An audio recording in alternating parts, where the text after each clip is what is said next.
Hello student, this is Mamta. Welcome back to our channel study practice. तो आज हम आपके सामने लेके आए शब्द रचना के भेद। इससे पहले वाली वीडियो हमने रचना की परिभाषा और उसके कुल 5 भेदों को देखा था, और आज हम उसके पहले भेद से स्टार्ट करेंगे। ठीक है,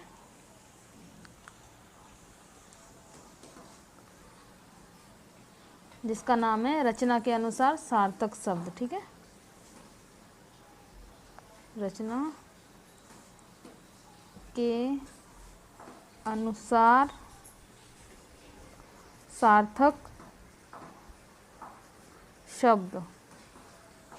अब देखेंगे कि हम जो रचना के आधार पर 5 भेद थे, उसमें से 5 भेदों के भेद भी हैं। ठीक है, जिसमें से हम पहला भेद करेंगे। ठीक है, जिसका नाम है रूढ़ शब्द।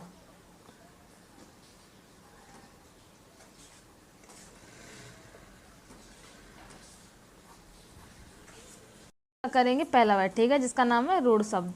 सो पहले हम देखेंगे इसकी परिभाषा। ठीक है, जिन शब्दों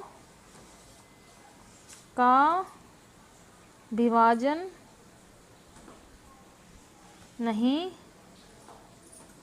हो सकता है, जिनमें उपसर्गों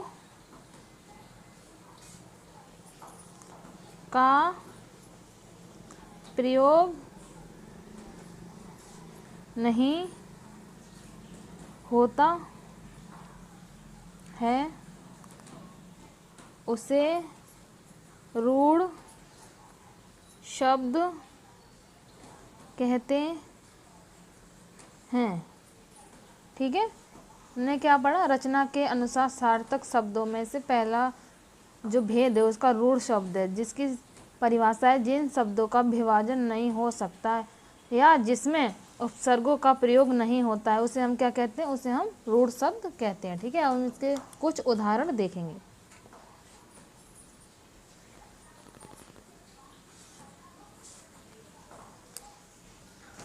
जैसे घर, आंगन, पुस्तक, कलम आदि। ठीक है, ये हमारे कुछ उदाहरण हैं। घर, आंगन, पुस्तक, कलम आदि। जैसे हम क्या लिखा है परिभाषा में कि विभाजन नहीं हो सकता और इसमें उपसर्गों का भी प्रयोग नहीं होता। जैसे हम इसका करेंगे घर, तो घर का विभाजन होता है? नहीं हो सकता। आंगन, आंगन का भी नहीं विभाजन हो सकता। विभाजन करना जिसका मतलब कि एक किसी भी शब्द का अर्थ पूरा हो, लेकिन यहाँ पर किसी भी अगर हम विभाजन करेंगे तो विभाजन होगा नहीं, और अगर विभाजन करते हुए तो इसका कोई अर्थ नहीं निकलेगा। ठीक है, और इसमें उपसर्ग भी नहीं लगा सकते क्योंकि उपसर्ग हमेशा आगे लगते हैं। ठीक है, तो अगर हम उपसर्ग लगाएंगे तो जैसे हमने घर में प्रति उपसर्ग लगा दिया तो क्या प्रति घर किसी ने सुना होगा? ठीक है, इसलिए यहाँ पर ना ही उपसर्ग लगता है और ना ही इनका विभाजन होता है। ठीक है, जो शब्द ऐसे होते हैं जिनमें ना ही विभाजन किया जा सकता है और ना ही उनमें उपसर्गों का प्रयोग किया जा सकता है, तो वो शब्द हमारे कौन से कहलाते हैं? रूढ़ शब्द कहलाते हैं। ठीक है, कौन से? वो शब्द हमारे रूढ़ शब्द कहलाते हैं। ठीक है, अब हम इसका दूसरा भेद पढ़ेंगे। योग रूढ़ शब्द। योग रूढ़ शब्द। अब इसका हम दूसरा भेद पढ़ रहे हैं। ठीक है, अब इसकी हम परिभाषा देंगे। जब दो रूढ़ शब्द कोई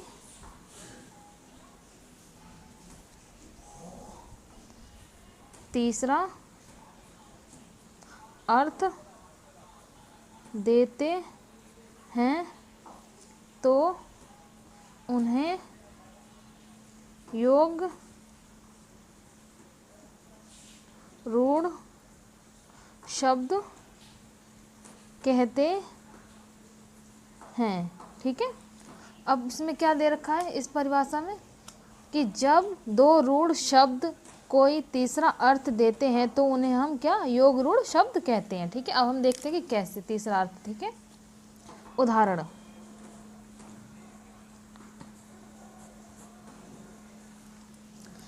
ये ज़्यादातर पर्यायवाची शब्द होते हैं। कौन से होते हैं? पर्यायवाची। ठीक है, पर्यायवाची शब्द, जैसे गजानन,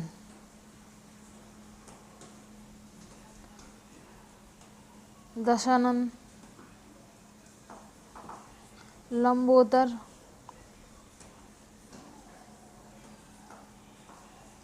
पीताम्बर इत्यादि। ठीक है, तो अब हम देखेंगे कि जो योग रूढ़ शब्द हैं उनकी परिभाषा और उनके उदाहरण कैसे अलग है। ठीक है, जब दो रूढ़ शब्द कोई तीसरा अर्थ देता है तो उन्हें हम योग रूढ़ शब्द कहते हैं। जैसे पर्यायवाची शब्द आते हैं, जैसे गजानन। आपको पता है कि गजानन जो है ये दो शब्दों से मिला है, गजा और फिर नन। ठीक है, तो ये कौन सा हमारा गजानन का अर्थ क्या होता है? गजानन किसे कहते हैं? हम हाथी को कहते हैं। ठीक है, दशानन, दशानन हमारा कौन होता है? रावण। ठीक है, लंबोदर हम किसको कहते हैं? गणेश जी को। और पीताम्बर कृष्ण जी को। ठीक है, तो इसी प्रकार ये हमारे सारे शब्द जो है वो कोई तीसरा अर्थ दे रहा है तो इसे हम क्या कहते हैं? योग रूढ़ शब्द कहलाते हैं। ठीक है, तो अब हम इसका तीसरा भेद पढ़ेंगे। ठीक है, तीसरा भेद है हमारा यौगिक शब्द। ठीक है,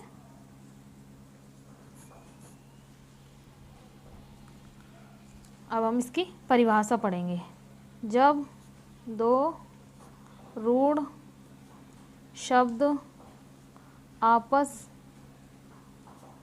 में मिलकर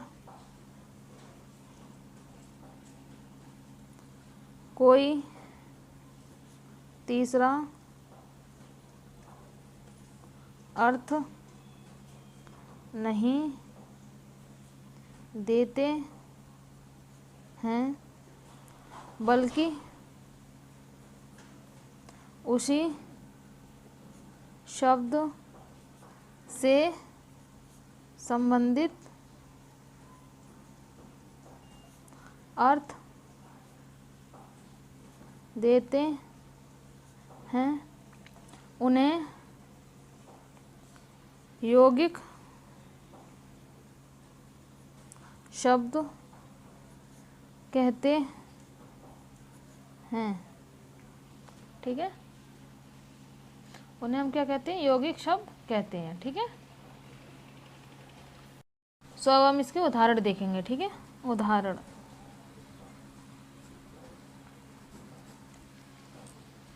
जैसे विद्यालय,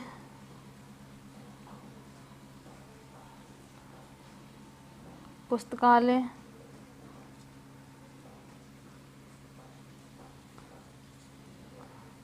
चिड़ियाघर,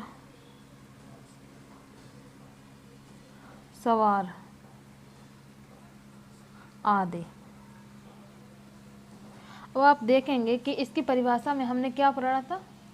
ठीक है, जब दो रूढ़ शब्द आपस में मिलकर कोई तीसरा अर्थ नहीं देते हैं बल्कि उसी शब्द से संबंधित अर्थ देते हैं, यौगिक शब्द कहलाते हैं। जैसे विद्यालय, तो ये कोई तीसरा अर्थ नहीं दे रहा है बल्कि ये विद्यालय जो लिखा है वो इसी का ही अर्थ दे रहा है। ठीक है, जैसे विद्यालय, विद्यालय क्या है? विद्या,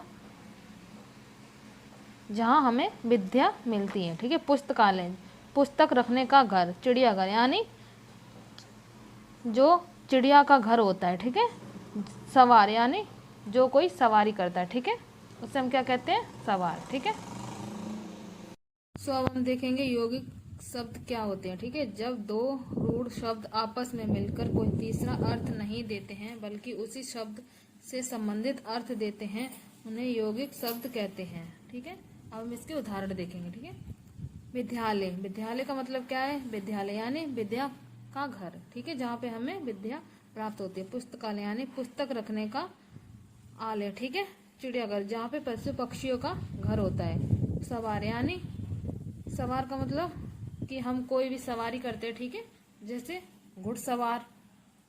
ठीक है, इत्यादि। तो ये आप देखते हैं कि विद्यालय, इसका कोई तीसरा अर्थ निकला नहीं, पुस्तकालय में से कोई तीसरा अर्थ निकला नहीं, ये खुद ही अपना अर्थ दे रहे हैं। ठीक है, तो आज की हमारी रचना के अनुसार सार्थक शब्द 3 थे, तो हमने इन तीनों को पढ़ाया है। तो आज की हमारी वीडियो यहीं पे ख़त्म होती है। हम आपको मिलेंगे अपनी नेक्स्ट वीडियो में। अगर आपको हमारी वीडियो अच्छी लगी है तो वीडियो को लाइक करें, शेयर करें, और अगर आप हमारे चैनल पर नए हैं तो आप हमारे चैनल को सब्सक्राइब करें और बेल नोटिफिकेशन आइकन को प्रेस करें। ठीक है, हम मिलेंगे आपको अपने अगली वीडियो में इसी का सेकंड पार्ट लेके। ठीक है, जब तक के लिए बाय एंड टेक केयर।